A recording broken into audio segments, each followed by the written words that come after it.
Hello, I'm Eric Nierstead, author of the Pantheon Saga, and welcome back to my series on the books and media that have inspired me as a writer.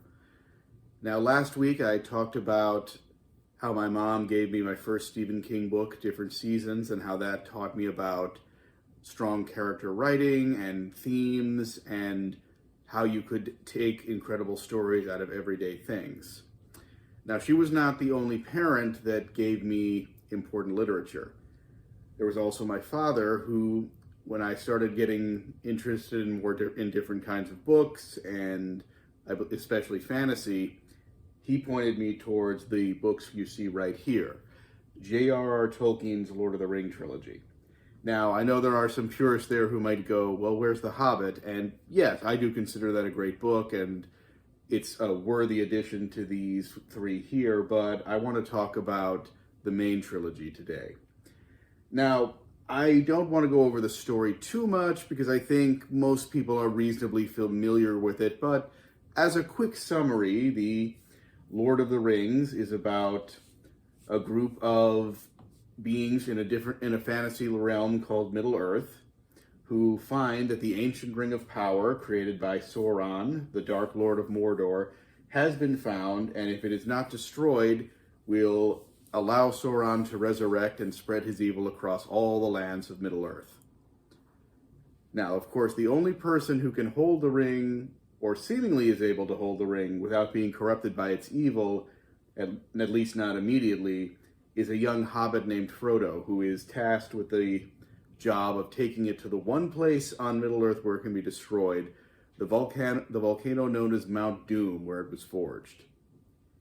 Now, these books are important to me for a lot of different reasons. One, they represent a bond with my father, and he and I went to see each of the movies when they were released.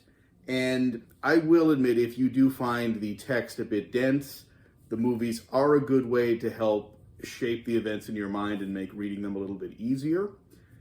That is one thing I will say about the books. As much as I do enjoy reading them, the text and the prose can be a little heavy at times. But again, that is the style of the story. As for the individual books themselves, I have to say that The Fellowship is probably the best of the three, mainly because it's this wonderful introduction to the multi-layered world that Tolkien created.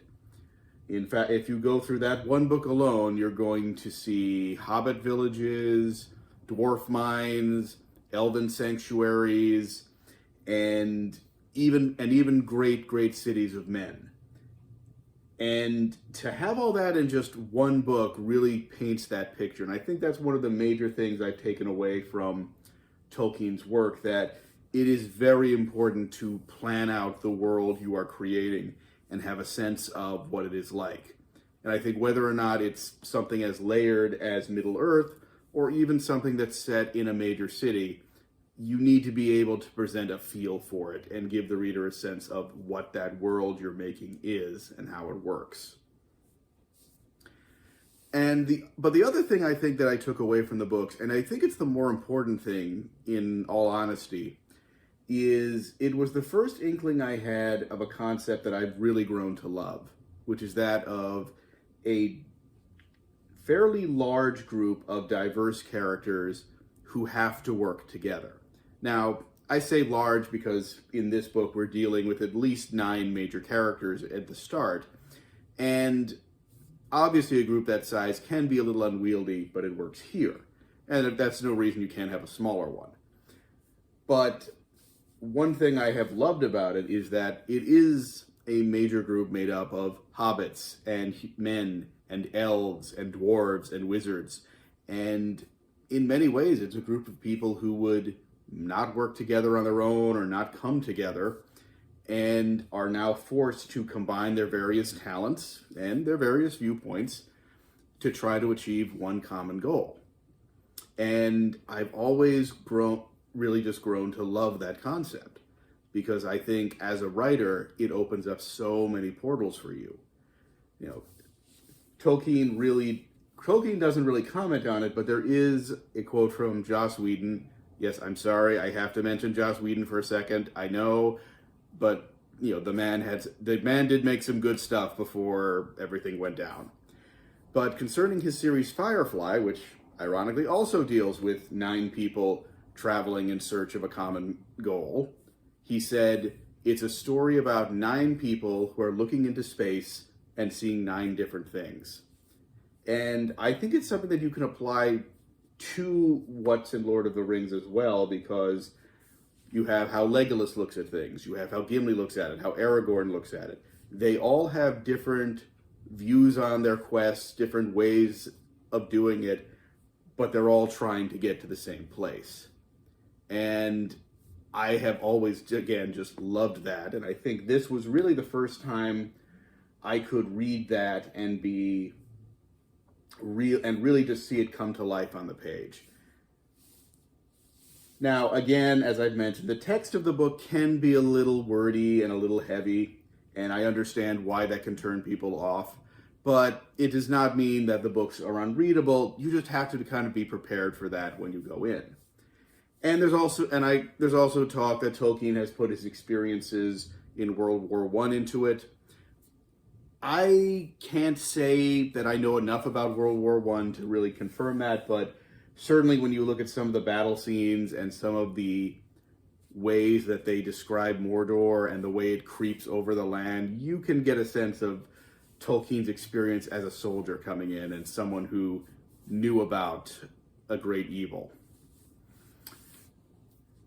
And beyond that, I think the main thing that I do like about it is simply that it does still have very good characters.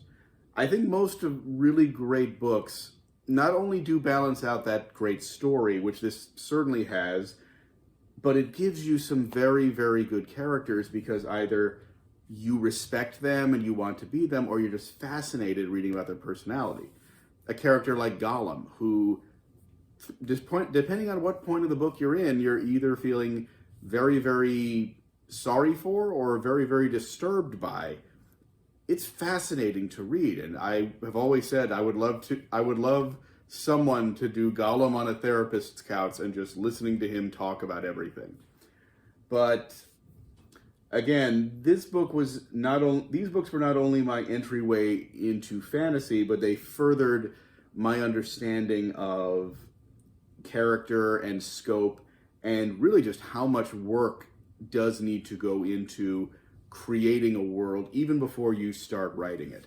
And I think those are kind of the lessons that you can take away from Lord of the Rings, which is the